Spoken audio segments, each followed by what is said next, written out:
पहिल्यापासून या विधेयकाच्या एकंदर हेतूलाच विरोध आहे.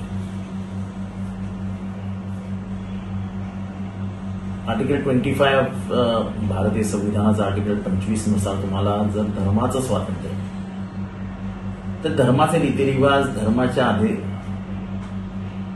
च्या माध्यमातून येणाऱ्या जमिनी या सगळ्या ह्याच्यात लागू होत्या आणि त्याच्यावर निष्कारण सरकारने हस्तक्षेप करणं योग्यच नव्हतं.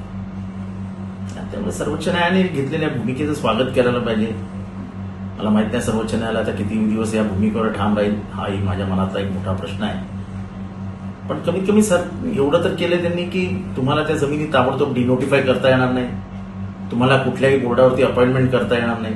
खूपसा केंद्र सरकारचे हेतू मला वाटतं सर्वोच्च न्यायालयाला काही पटलेले दिसत नाही आणि त्या हेतूंबद्दलच साशंकता व्यक्त केली. कालच सर्वोच्च न्यायालयाचे न्यायाधीश खन्ना यांनी सर्वोच्च न्यायालयाचे सर्वोच्च न्यायाधीश यांनी कालच सांगितलं की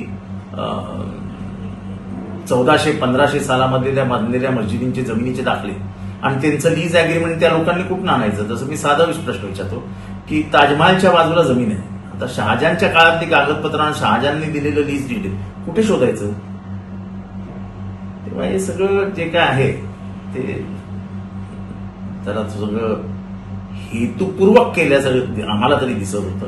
सर्वोच्च न्यायालय दिसल्यासारखं दिसत आहे आणि त्यामुळे ह्या अंतरिम आदेश अजून आलेला नाही, पण जे काय बोलताना त्यांनी जे काय भाष्य केलंय ते ह्या बिलाने फार जास्त